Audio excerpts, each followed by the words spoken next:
Okay, my friends, it's Roger once again, and at this point, I think I am going to just completely make a gigantic presentation of how this whole thing started, where it is now, and then if somebody wants to investigate it, fine. If not, fine. So far, it's been not uninvestigated.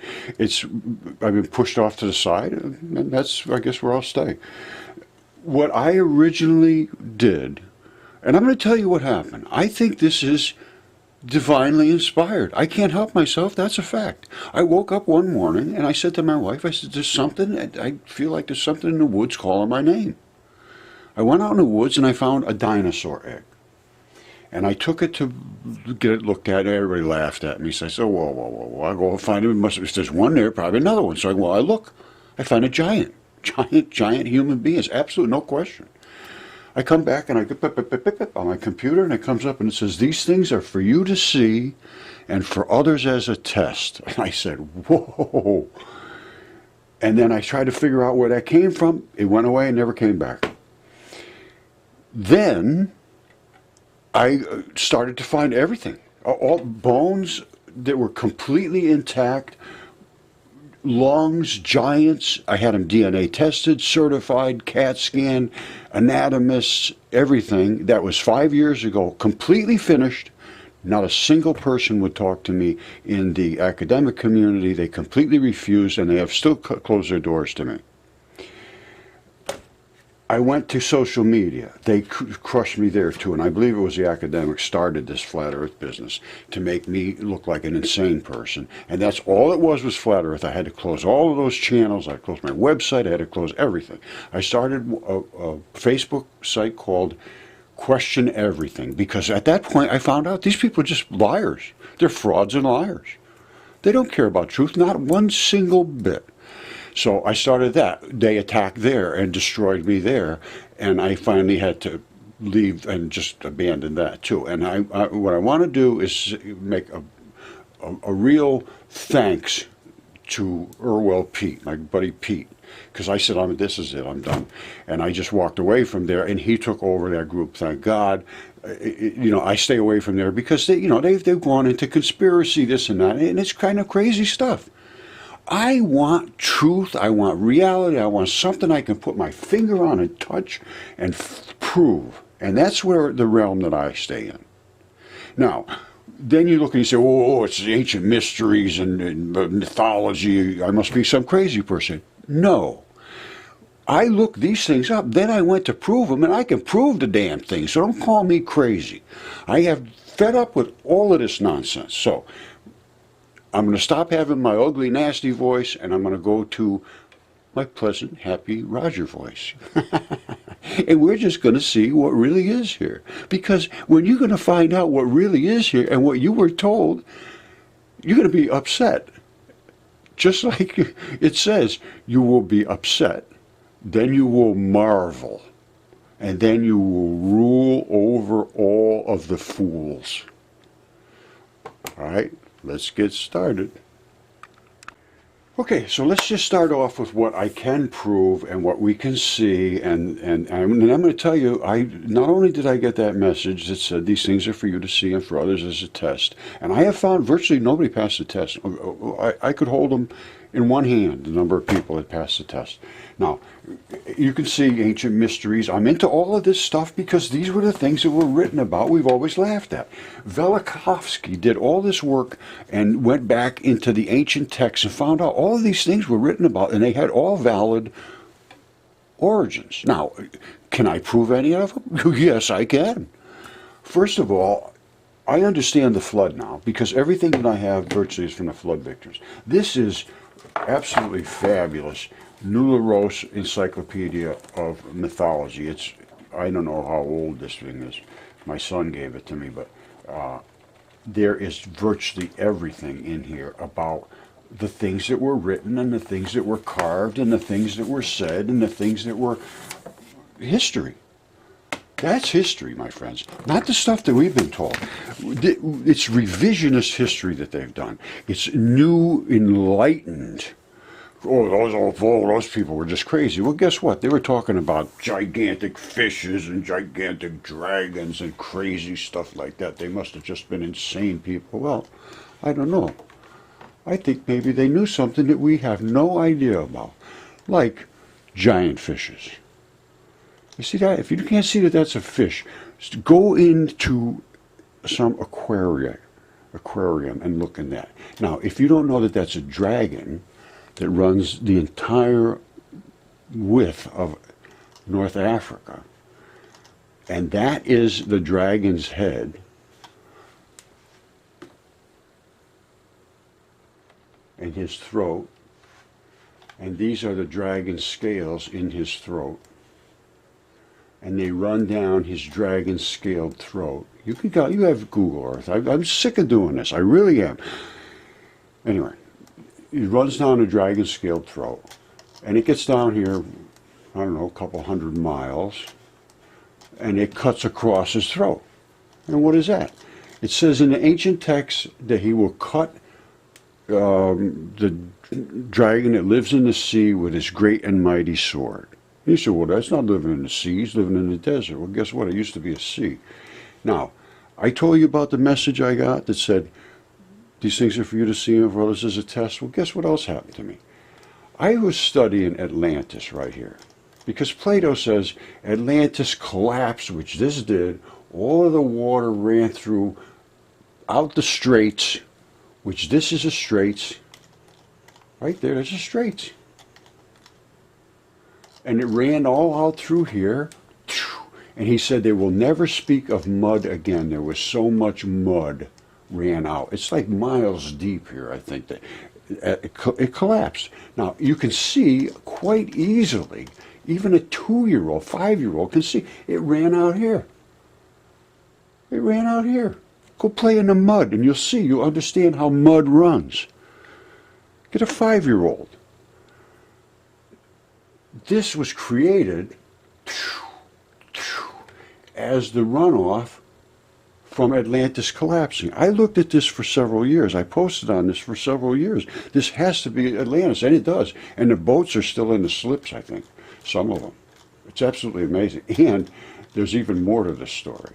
But let me just show you what one. I'm going to comb in here kind of quick and see if I can find something. The boats are still in the slips. If you looked, here's one of the outside rings. You see this? What is that? Why do you think this is like this? These big channels coming in and then running all these things like that. And then this line of dark stuff. And then on the other side of that, this, and then they run off here, boats going inwards. There's a couple of spots you can see there. They look like they're still there. It depends on where they are because it got washed over. You see here? Look at these right here. Now, I don't know what's going on there, what's in here, but that's not, you know, you would think that isn't natural, but it could be because I found some things that are natural that knock your socks off. However, if I was... Well, you can get, Plato talks about exactly what it is. It even has the colors of the metals, the transition metals, that they plated the walls with. There's no question what we're talking about here. But anyway, this was several years that I was looking at this. Virtually every day, I'd come up, I'd look more, I'd find the boats, I'd find the docks, I'd find this, I'd find that. And then one day, I'm sitting here. After 2 or 3 years of looking at that, and I'm just sitting here, and behind me I have a television, and the television was on. I wasn't paying attention to it, and I heard something in the background. I don't know what I was doing on a computer at that time. I wasn't looking at this. But I hear on the background from me, and I'm in deep thought at this moment of how am I going to get anybody to pay any attention to this? This is insanity. I have DNA, I have CAT scans, I have giant specimens, I have everything. I'm 20 miles from Yale. They won't open the door. Harvard refuses to talk. Not a single one of the universities, even a community college, in the town I'm in, they refuse to talk. Not a single one of them because they know they have nothing they can dispute. They can't talk against the facts that I have presented. So here I am sitting here getting upset, thinking this is crazy. My family hates me. Everybody thinks I'm a nutcase. Nobody will even discuss it with me. I'm really upset. And I hear in the background, "Look in Morocco." And I'm thinking, what the hell is that? I turn around, I look up at the TV set, and there's a car commercial on or something. And I'm thinking, look in Morocco. Well, all right, I'll look in Morocco. I come here, I click on Zoom, on the Google, and I come here and I say, well, look in Morocco. Let's see, this is Morocco. Holy crap, look at the size of that fish. And then I look at the fish's fin, and I said, gee, I wonder what happened to his fin. So I look back and I say, wow, look at all that nasty looking stuff. And I keep going back and I look and I say, yikes, look at this, what is this? And I come back up and I look and there's a dragon spitting all that stuff out down on the fish. There's a dragon. So now I'm absolutely off the wall, flipped out, because this is within seconds of hearing, look in Morocco, I see a dragon and a fish attacking each. Well, this was attacking a fish. I don't know if the fish was docile or he was being just killed for sport. I have no idea. And I'm telling you, I am not. At this point, I got to be honest with you. I have to believe in the religious sort of stuff. Now, I don't know what's right. I don't know what's wrong. I have no clue about that. That is up to you. That is a completely personal thing. I am a material scientist. The rest is up to you. I have made some decisions on my own that I am not going to share with you. They have nothing to do with you. However, the things that I have seen, that were written, that were spoken of, that were recorded, that there's coins and everything showing fishes attracting, giants attacking fishes. They knew about this stuff. This stuff is written about. Every culture, in history, 100% talk of the dragons, the giants, all of these things. And then when you go back to the Sumerian, now like I showed you, you got to get yourself back to reality, this is where you're in reality. This is reality. Go back to the Sumerian and look what they said about the planets and the stars and the moons and all the heavens and all of that stuff. We need to look again. All right. Now I'm just going to continue on. So far I've told you, as far as I'm concerned, I have received divine messages to get this word out. Consider the time of your calling. They're going to spit on you. Basically, is what it says. I forget what the passage is, but it says they're going to spit on you. They're going to call you a fool. They're going to demean you. They're going to destroy your life. But it is the time of your calling, and just get out there and say what you have to say, and that's what I'm doing. Okay, my friends, this is going to be a very, very, very interesting discussion for me, because I am going to make my points about my mud fossils. And this is Mudfossil University, which I run. I discovered mud fossils in 2012, had them DNA tested, CAT scan, anatomist, 100% verified. Now, that was 8 years ago or more. And now I see that fossil hunting entering a new technological age. That just came out today. So finally they're starting to catch up. Now I am going to do this under the Fair Use Act. This is by Seeker, and they're going to explain what they think about this new information. Now, I posted on here that it is a brand new era, and I would like to speak to somebody, and let's see whatever happens. Nothing has. But we're going to find out. Well, I'm going to make my comments, because I have every right to do this under the Fair Use Act. They make their statements. I make my statements. I'm not trying to profit from this and nothing about that. I'm not stealing anything.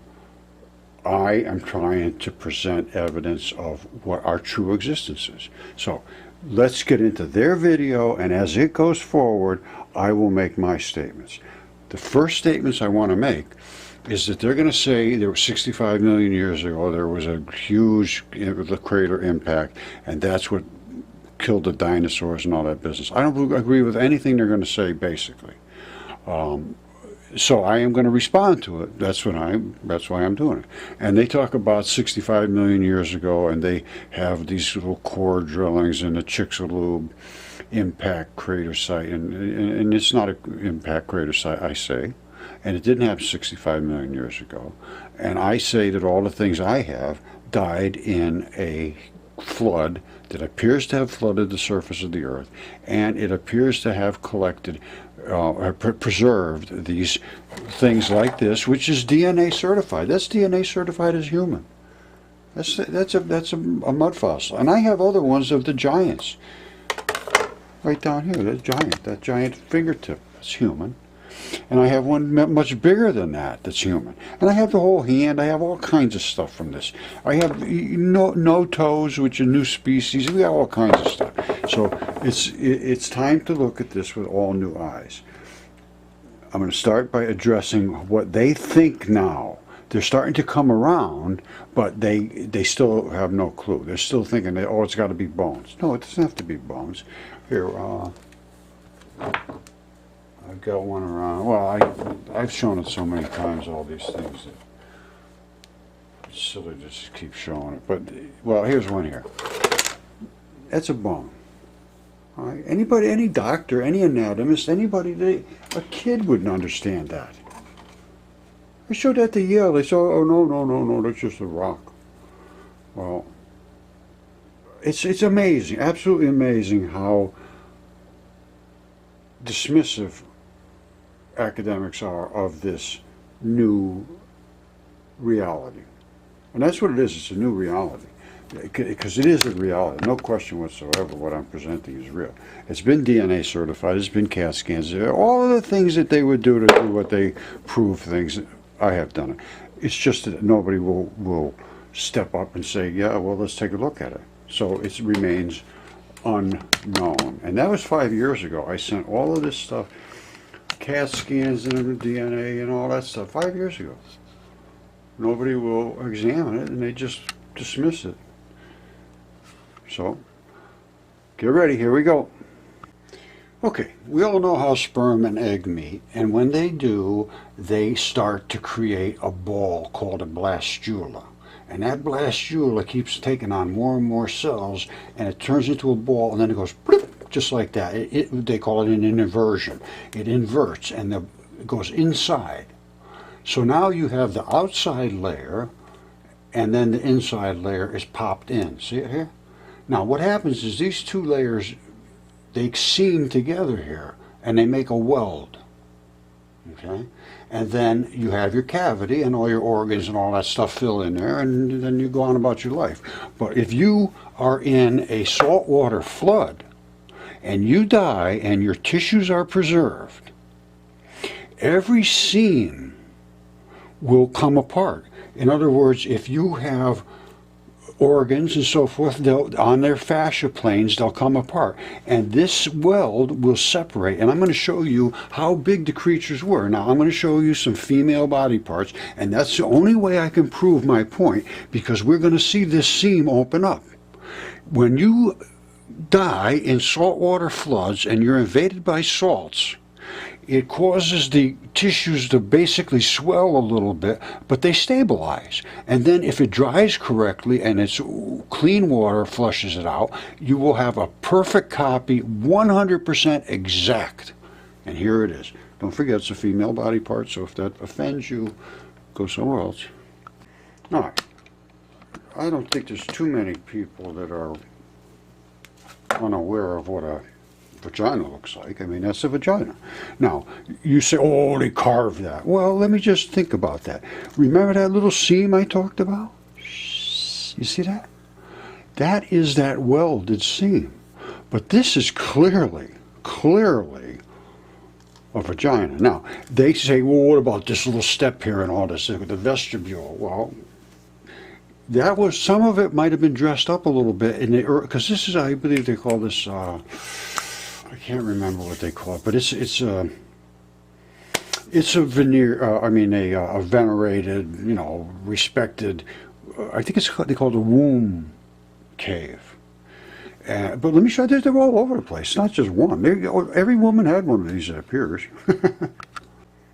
That's a gigantic, I mean, they were gigantic. I'm sorry, that's just the case. The kids keep saying, Mommy, Mommy, I feel like I'm home. That's the seam. That's a vagina. I mean, I don't see how anybody could possibly dispute this. Plus, go to some gynecologist, they'll tell you, these are the vaginal wrinkles, or I forget what they call it, but I think it's like, that's how the body is designed. And that is that seam. All right, here's one Tyson's looking into. It's up on the Oregon coast, and it's all eroded away now. This is up next to the ocean, and the ocean is working its way inland, and as it does, it's eroding away the vagina. That's just the very back end of the vagina there. And you can see there's the seam. Now he's doing a study on, not simply vaginas, but a lot of stuff. And he's finding all the different layers of tissue. There's a lot of different types of fascia, basically, which means it's a separation layer. Now, and fascia, like on bones, that's a bone. And there's, I think they call it periosteum on the bones, but they have all kind of different names. But basically, it's the separation that keeps that away from the flesh. Now, it has to live right next to it, and they work together, but there's a membrane, basically, between it. And everything, even like this goose head, you see those feathers? That is a goose head. And they separate along, like our skin, along these fascia planes and so forth. Anyway, this is very, very real. And it's time to look at this because we're missing everything about our history, and they're just walking around in circles. It's absolutely amazing. 5 years I've had all of this evidence, and totally disregarded by who we trust to look after the interests of the students. And they have no interest whatsoever for the students, as I can see.